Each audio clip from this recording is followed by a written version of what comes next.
8 और 9 अप्रैल को तेलंगाना, तमिलनाडु और कर्नाटक का दौरा करेंगे पीएम मोदी। देंगे कई सौगात। चेन्नई में श्री रामकृष्ण मठ में आयोजित समारोह में लेंगे भाग।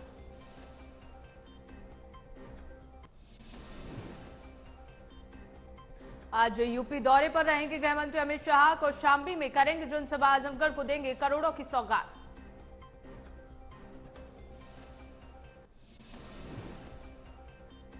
अमृतपाल सिंह की सरबत खालसा सभा को लेकर पंजाब पुलिस अलर्ट। 14 अप्रैल तक पुलिस कर्मियों की छुट्टियां रद्द। 18 मार्च से फरार है अमृतपाल सिंह।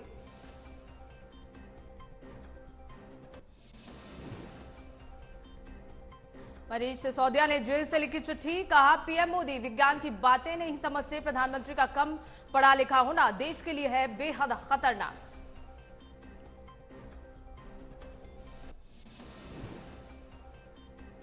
आठ अप्रैल को लखनऊ जाएंगे महाराष्ट्र सीएम एकनाथ शिंदे। सरकारी गेस्ट हाउस में सीएम शिंदे करेंगे रात्रि विश्राम। 9 अप्रैल को अयोध्या जाएंगे मुख्यमंत्री एकनाथ शिंदे।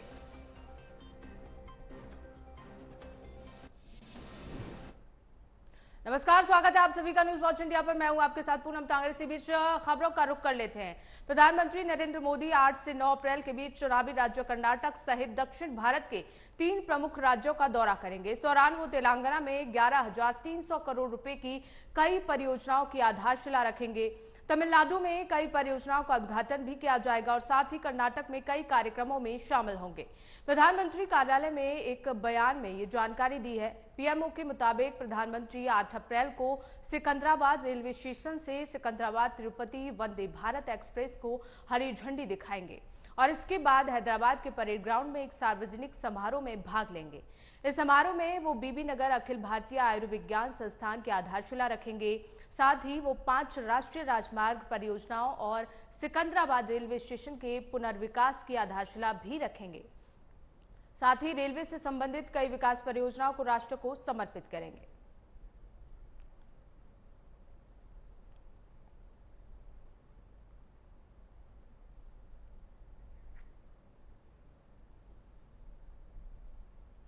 तो वहीं दिल्ली के मुख्यमंत्री अरविंद केजरीवाल की ओर से पीएम पर डिग्री को लेकर लगातार हमला किया जा रहा है।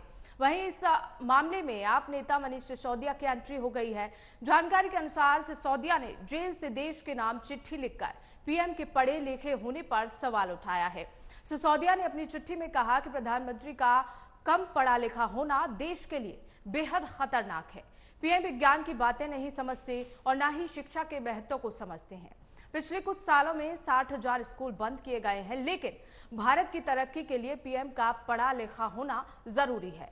दिल्ली के पूर्व उप मुख्यमंत्री ने अपनी चिट्ठी में पीएम पर तंज कसते हुए लिखा, आज हम 21वीं सदी में जी रहे हैं। दुनिया भर में विज्ञान और टेक्नोलॉजी में हर रोज नई तरक्की हो रही है। सारी दुनिया आर्टिफिशियल इंटेलिजेंस की बात कर रही है। ऐसे में जब पीएम को ये कहते हुए सुनता हूं कि गंदे नाले में पाइप डालकर उसकी गंदी गैस से चाय या खाना बनाया जा सकता है, तो मेरा दिल बैठ जाता है। क्या नाली की गंदी गैस से चाय या खाना बनाया जा सकता है?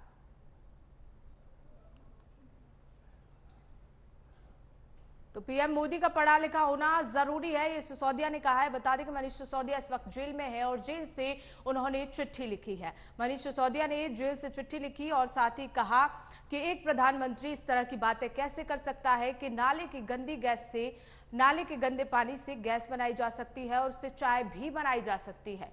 तो एक पीएम मोदी का पढ़ा लिखा होना देश के लिए बेहद जरूरी है।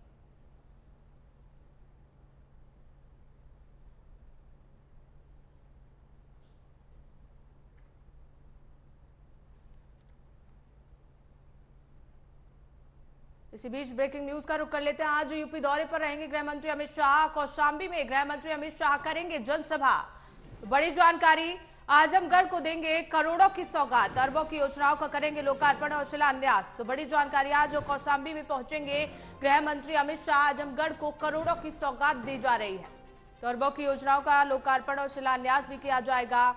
बड़ी जानकारी, आज यूपी दौरे पर जाएंगे गृह मंत्री अमित शाह और इसे लेकर कौशाम्बी में गृह मंत्री अमित शाह बड़ी जनसभा करने जा रहे हैं। आजमगढ़ को करोड़ों की सौगात भी दी जाएगी, साथ ही साथ अरबों की योजनाओं का लोकार्पण और शिलान्यास भी किया जाएगा। तो बड़ी जानकारी,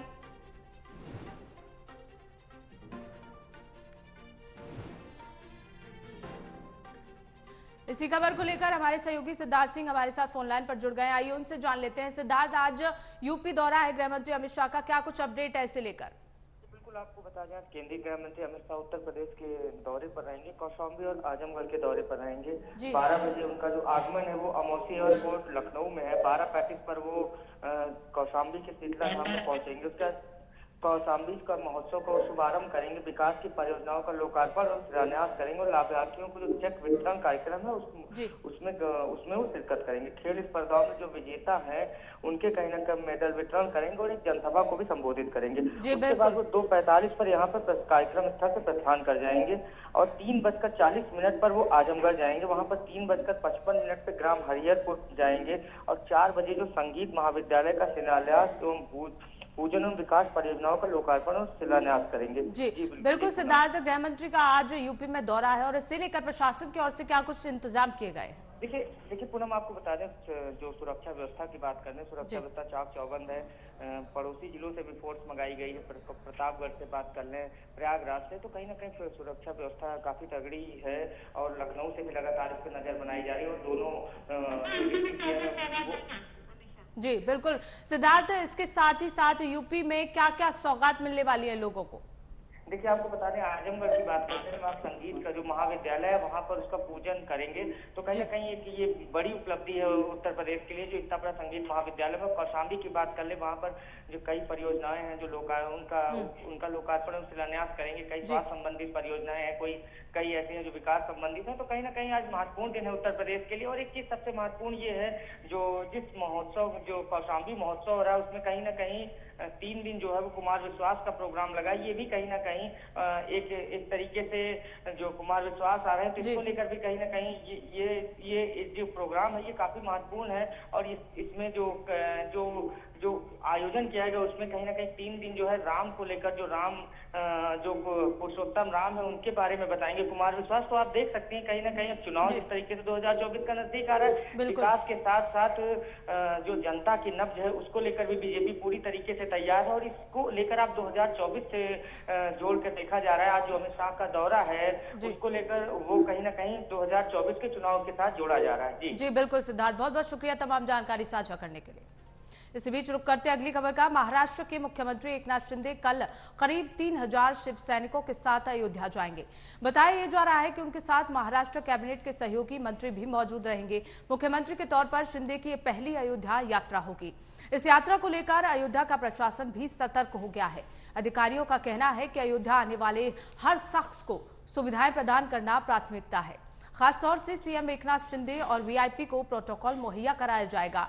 दरअसल शिवसेना नेता के साथ उनके मंत्रियों, पार्टी सांसदों और विधायकों के रहने के लिए करीब सभी होटल, गेस्ट हाउस और धर्मशालाएं बुक कर ली गई हैं। शिंदे के स्वागत के लिए हजारों शिव सैनिकों के एक दिन पहले अयोध्या पहुंचने की उम्मीद भी जताई जा रही है।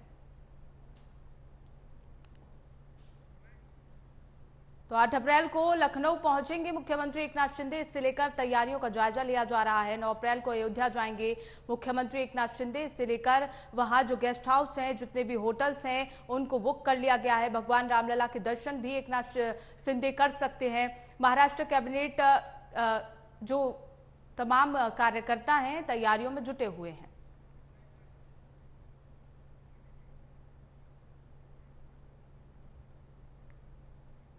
तो वहीं भोजपुरी एक्ट्रेस आकांक्षा दुबे की मौत के मामले में कई दिनों से फरार चल रहे भोजपुरी सिंगर समर सिंह को आखिरकार पुलिस ने गिरफ्तार कर लिया है। आकांक्षा के केस में समर सिंह का नाम बार बार सामने आ रहा था। बीती रात गाजियाबाद के नंदग्राम थाना क्षेत्र से समर सिंह को गिरफ्तार किया गया। आकांक्षा की मां ने अपनी बेटी की मौत को सुसाइड नहीं, मर्डर बताया है और इसके लिए उन्होंने समर को ही जिम्मेदार ठहराया है। समर सिंह एक्ट्रेस आकांक्षा दुबे की मौत के बाद से फरार चल रहा था। पुलिस इस मामले में आगे की कार्रवाई तेजी से कर रही है। आकांक्षा की मां ने समर पर उनकी बेटी को ब्लैकमेल करने का आरोप लगाया है। 26 मार्च को वाराणसी के एक होटल में आकांक्षा दुबे को मृत पाया गया था। उनका शव पंखे से लटका हुआ मिला था। रिपोर्ट्स बताती हैं कि आकांक्षा भोजपुरी सिंगर समर सिंह के साथ रिलेशनशिप में थी।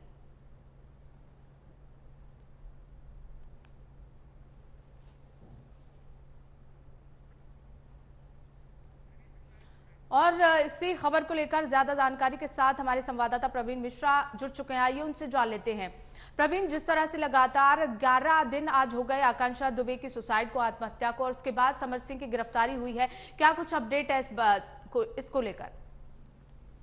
जी पूनम, देखिए बता दूं आपको, देर रात जिस तरह से जो समर जिस तरह से फरार चल रहा था, हालांकि जो नंदग्राम थाना क्षेत्र की एक सोसाइटी लगती है जहां पर जो राजनगर एक्सटेंशन में है, वहां से रात तकरीबन 1 बजे जो है वाराणसी पुलिस पहुंचती है। उसके बाद वहां पर उसकी गिरफ्तारी होती है और गिरफ्तारी के बाद कहीं ना कहीं नंदग्राम थाना लाया जाता है। फिलहाल समर को उसका मेडिकल हुआ, मेडिकल के बाद से कोर्ट में पेश किया गया, कोर्ट के बाद उसको सीधे वाराणसी ले जाया जा रहा है। लेटेस्ट अपडेट आपको बता दूं समय पूनम, जो सीजीएम कोर्ट है उसने लगभग 24 घंटे की समर की जो कस्टडी में, मतलब उसको रिमांड के लिए भेजा गया। वाराणसी पुलिस जो किसी भी वक्त उसको लेकर जो रोड के जरिए लगभग 13 घंटे का सफर होने वाला है, उसको लेकर वहां पहुंचेगी। उसके बाद रिमांड लिया जाएगा, बाकी की जो भी चीजें हैं उन पर भी वो पूछताछ करेगी। जी बिल्कुल प्रवीण, जिस तरह से आकांक्षा दुबे की मां ने कई तरह के आरोप समर पर लगाए, उनका कहना है कि उनको ब्लैकमेल किया जा रहा था आकांक्षा दुबे को, और साथ ही साथ आकांक्षा दुबे की कलाई पर भी निशान पाए गए हैं।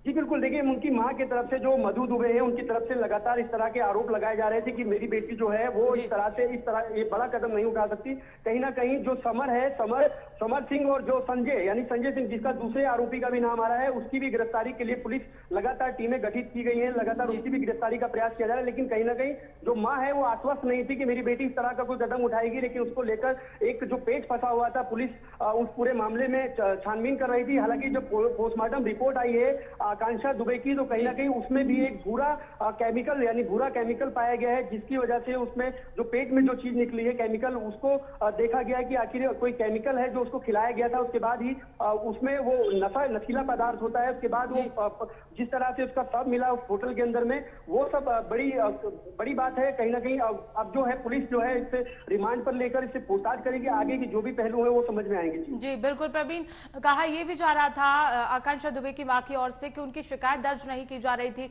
प्रशासन पर उन्होंने आरोप लगाया। जी बिल्कुल, देखिए प्रशासन के ऊपर आरोप लगाया जा रहा था, लेकिन कहीं ना कहीं जो उसकी जो मृतका की मां है, खासतौर पर उन्होंने ये भी बोला कि योगी आदित्यनाथ ने जो जिस तरह से उनकी पुलिस ने इसे गिरफ्तारी करी है, इस व्यक्ति की इसको फांसी की सजा हो और साथ ही साथ इसकी फांसी की सजा हो, साथ ही साथ जो संजय यानी जो फरार चल रहा है उसकी भी गिरफ्तारी जल्द से जल्द करके दोनों आरोपियों को सजा कड़ी से कड़ी मिलनी चाहिए। जी बिल्कुल, बहुत बहुत शुक्रिया प्रवीण हमारे साथ जुड़ने के लिए। तो वहीं कांग्रेस की वरिष्ठ नेत्री सोनिया गांधी पर अभद्र टिप्पणी कर एक बार फिर अयोध्या तपस्वी छावनी के महंत परमहंस दास चर्चा में आ गए हैं। परमहंस दास ने सोनिया गांधी पर अभद्र टिप्पणी की, जिसके बाद कांग्रेसियों में काफी आक्रोश है। कांग्रेस नेत्री कंचन दुबे के नेतृत्व में एक प्रतिनिधि मंडल कोतवाली नगर पहुंचा और मुकदमा दर्ज करने के लिए तहरीर दी गई। परमहंस दास का एक वीडियो वायरल हो रहा है, जिसमें वो सोनिया गांधी को बार गर्ल कहते हुए नजर आ रहे हैं। इस वायरल वीडियो के बाद कांग्रेसी नाराज हो गए हैं, परमहंस दास के खिलाफ मुकदमा दर्ज करने के लिए कोतवाली नगर में तहरीर दी है।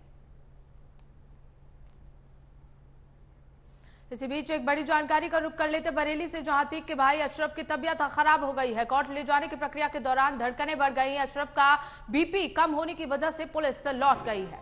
तो आज अशरफ को एंटी करप्शन कोर्ट नहीं ले जाया जाएगा। बरेली के एंटी करप्शन कोर्ट में अशरफ को पेश होना था, लेकिन अचानक अशरफ की तबीयत खराब हो गई। तो बड़ी जानकारी, अशरफ को कोर्ट ले जाने के लिए पुलिस वापस लौट गई है। आज अशरफ को कोर्ट में नहीं पेश किया जाएगा क्योंकि अशरफ की तबीयत ठीक नहीं है।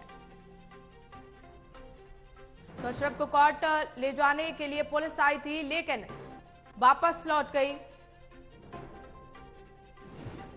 तो अतीक के भाई अशरफ की तबीयत पूरी तरह से खराब हो गई, जिसकी वजह से वापस लौटना पड़ा पुलिस को। बता दें कि अशरफ की धड़कनें अचानक बढ़ गई थी, जिसकी वजह से आज अशरफ को कोर्ट में पेश नहीं किया जाएगा। तो वहीं मेरठ में 10 दिन में 2 मुकदमे दर्ज होने के बाद आखिरकार एमडीए का बुलडोजर बीएसपी नेता दारा सिंह की अवैध कॉलोनी पर गरज ही गया। टीम ने 26,000 वर्ग मीटर में बनी कॉलोनी को ध्वस्त कर दिया। दारा सिंह ने बड़ी संख्या में लोगों को कॉलोनी के बाहर बैठाकर हंगामा किया था, जिस वजह से टीम को बैरंग लौटना पड़ा। एमडीए की फजीयत होने के बाद टीएम पहुंची और अवैध निर्माण को तोड़ दिया। भावनपुर थाना क्षेत्र के डाली चौहान में बसपा नेता दारा सिंह प्रजापति और सतीश मावी की अवैध कॉलोनी है। 10 दिन पहले एमडीए की टीम कॉलोनी को ध्वस्त करने पहुंची थी। उस समय दारा सिंह और सतीश मावी ने विरोध करते हुए अभद्रता की थी। इस संबंध में दारा सिंह और सतीश मावी के खिलाफ मुकदमा दर्ज है। इसके बाद टीम दोबारा ध्वस्तीकरण के लिए पहुंची थी, लेकिन टीम का विरोध करते हुए दारा सिंह ने प्रजापति समाज और कई ग्रामीणों को कॉलोनी में बुला लिया। उनके हाथों में तिरंगा झंडा और बीजेपी का झंडा लेकर हंगामा कराया, जिस वजह से टीम सतीश मावी की कॉलोनी ध्वस्त करने के बाद लौट गई थी।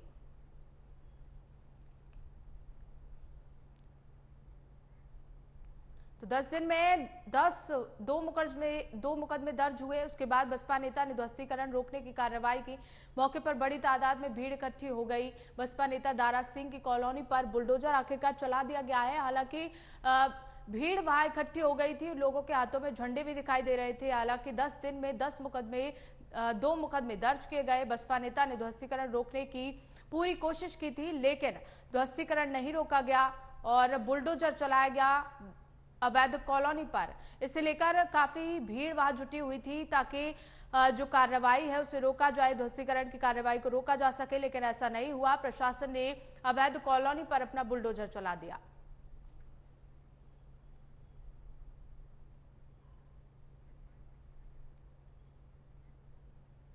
तो वहीं समाज के सामने अपनी बदनामी का बदनुमा दाग छिपाने के चक्कर में गांव के ही 2 कातिल भाइयों ने एक शर्मनाक वारदात को अंजाम दिया। बता दें कि मंदिर के पुजारी और सीमेंट व्यापारी की बड़ी बेरहमी से कत्ल कर उन्होंने लाश की शिनाख्त छिपाने के चक्कर में लाश को जलाकर जंगल में फेंक दिया। बताया जा रहा है कि जंगल में जली पड़ी ये लाश बलराज सिंह नाम के शख्स की है, जो बिजनौर के बघाला गांव के रहने वाले थे। सुबह बलराज अपने घर से पास के ही मंदिर में पूजा अर्चना करने के लिए निकले थे, लेकिन वापस घर नहीं लौटे। राहगीरों ने परिवार वालों को सूचना दी कि जंगल में आम के पेड़ के नीचे सीमेंट कारोबारी और मंदिर के पुजारी की लाश पड़ी है। पुलिस के अफसरों ने आनन फानन में मौके वारदात पर पहुंचकर जंगल के आसपास डॉग स्क्वाड की टीम की मदद से छानबीन शुरू कर दी। परिवार वालों की तहरीक के मुताबिक पुलिस के अफसरों ने एक आरोपी को गिरफ्तार भी कर लिया है।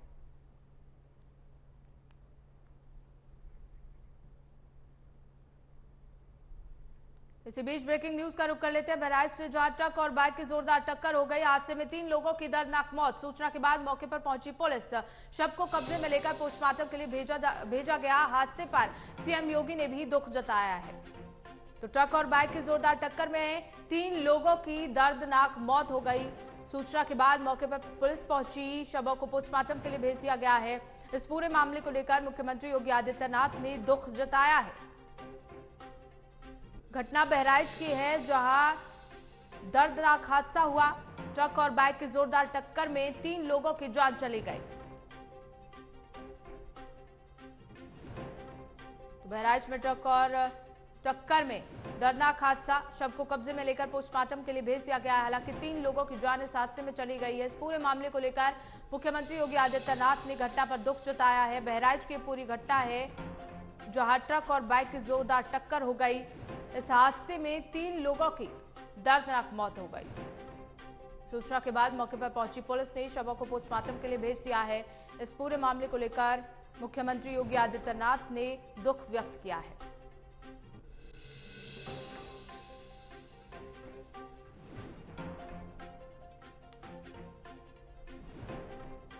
तो बहराइच में दर्दनाक हादसे में 3 लोगों की जान चली गई। इस खबर को लेकर हमारे सहयोगी प्रीतम हमारे साथ जुड़ गए। आइए उनसे जान लेते हैं। प्रीतम, किस वजह से हादसा हुआ?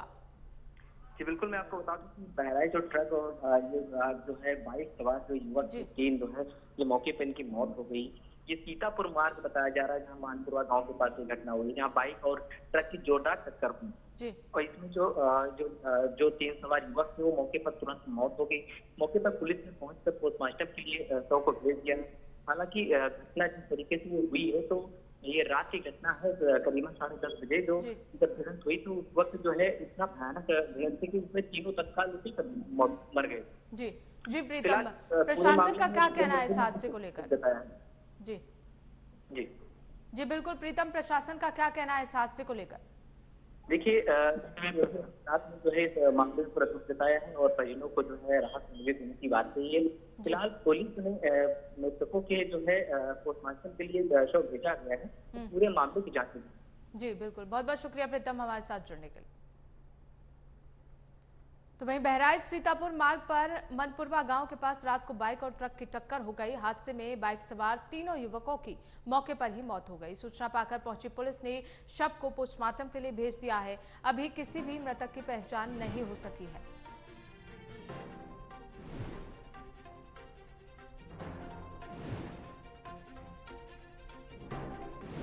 तो इसी बीच कानपुर देहात इलाके में चोरी के मामले नहीं रुक रहे हैं। चोरों ने देर रात किसान के खेत से गायब किया सामान, इंजन समेत जरूरी सामान लेकर गायब हो गए चोर।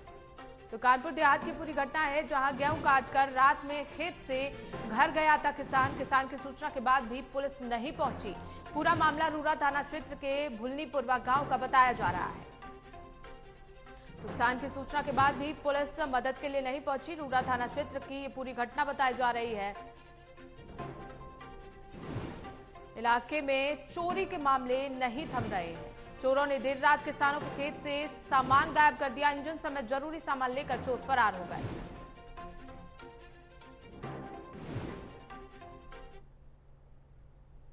चलिए रुक करते हैं अगली खबर का। यूपी के अमरोहा के रजपुर थाना क्षेत्र में युवक रील बनाने के चक्कर में जान से खिलवाड़ कर रहे हैं। एक बार फिर दो वीडियो अमरोहा से सामने आए हैं। एक वीडियो में बीच सड़क पर कुर्सी पर बैठकर दो युवक रील बनाते हुए नजर आ रहे हैं। वहीं दूसरे वीडियो में हाथ में कोई जाति विशेष की तख्ती लिए युवक नजर आ रहा है। जो पहली तस्वीर इस वक्त आप अपनी टीवी स्क्रीन पर देख रहे हैं, ये युवक तेवर फिल्म की तर्ज पर बीच सड़क पर कुर्सी डालकर बैठे दिख रहे हैं। वहीं ये दोनों ही वीडियो सोशल मीडिया पर तेजी से वायरल हो रहे हैं। आपको बता दें कि अभी इस पर कोई कार्रवाई तक नहीं की गई है।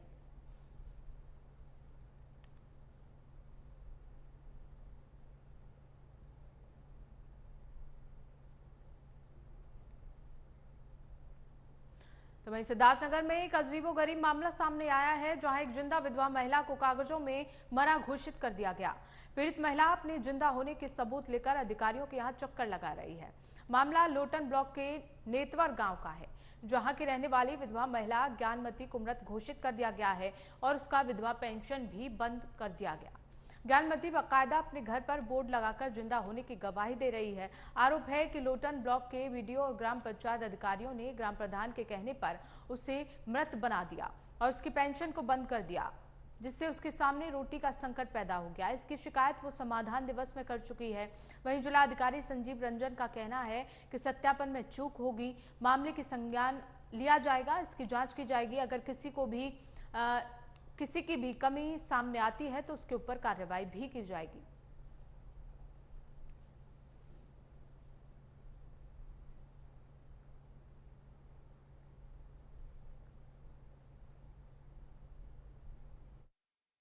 हमें यह परेशानी रहल, हमार पेंशन नहीं रहल, नहीं मिलता हल, तो हम अपन दौड़ली। तब वहाँ गए जिला अथू परे, तब वहीं पता चलल कि आपका नाम कट गया, मृत्यु घोषित हो गई। हमारी सुनवाई नहीं हुई। नहीं, मृत्यु घोषित करने का क्या उनका मृत्यु प्रमाण पत्र जारी हुआ है?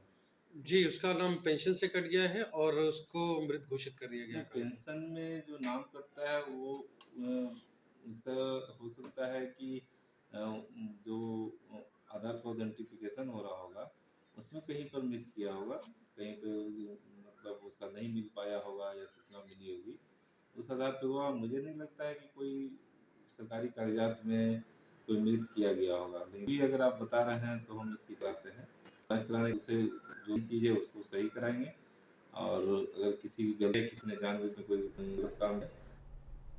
तो वहीं देवरिया के जिला बाल संरक्षण यूनिट बाल कल्याण समिति में तैनाती सावित्री देवी पर 4500 रुपए रिश्वत मांगने का आरोप लगा है। पीड़ित परिवार का कहना है कि उनकी नाबालिग बेटी को कुछ युवक अपहरण करके ले गए थे, जिसे पुलिस ने मुकदमा दर्ज कर आरोपी को गिरफ्तार कर लिया है। लेकिन बयान के लिए जिला बाल संरक्षण इकाई बाल कल्याण समिति देवरिया में उसे रखा गया। आरोप है कि वहां पर अधिकारी सावित्री देवी ने उचित न्याय दिलाने के लिए पीड़ित परिजनों से 4500 रुपए की मांग की, जिसमें उन्होंने 700 रुपए दे दिए। बाकी पैसे के लिए सावित्री देवी बार बार दबाव बना रही थी। उससे तंग आकर पीड़ित परिजनों ने जिलाधिकारियों से न्याय की गुहार लगाई है।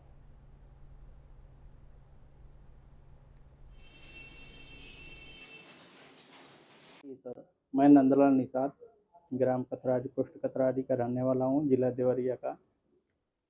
मेरी बच्ची अमन कश्यप नाम का लड़का बाला फुसला का मेरी बेटी को लेके चला गया, भाग गया था और वन स्टॉप सेंटर में रखा गया था। उसके दौरान उसके बगल में CWC का ऑफिस है, वहाँ पे एक मैडम और एक जेंट्स आदमी हैं, मेरे से पैसे की। अगली खबर यूपी के सिद्धार्थनगर से है, जहां विकास खंड के ग्राम पंचायत मदनपुर में गेहूं फसल की क्रॉप कटिंग की गई। 43.3 वर्ग मीटर की क्रॉप कटिंग कर 11 किलो 400 ग्राम गेहूं की उपज मिली है। वहीं क्रॉप कटिंग के मौके पर जिलाधिकारी संजीव रंजन और कृषि कर्मचारी और लेखपाल सहित मौजूद रहे। वहीं जिलाधिकारी संजीव रंजन ने कहा कि गेहूं के फसल में नमी है, साथ में गेहूं में अच्छी पैदावार भी पाई गई है। इस क्रॉप कटिंग से पैदावार का ज्ञात किया जा सकता है और साथ में बताया कि जिस भी किसान को समस्या हो उसे तुरंत बताए, जिससे समस्या का समाधान किया जा सके।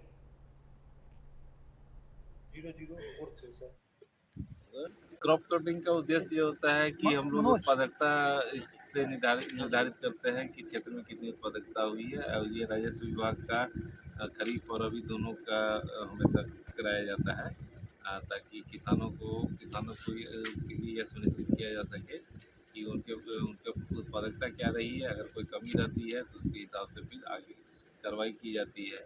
तो इस साल फसल अच्छी रही है, अभी थोड़ी नमी है खेत में। आज मदनपुर में शीला जी हैं, इन्हीं के खेत की क्रॉप कटिंग की गई थी और 11.4 kg ये 40 मीटर स्क्वायर के आसपास में होता है। तो फिलहाल खबरों में बस इतना ही। देखते रहिए न्यूज़ वॉच इंडिया।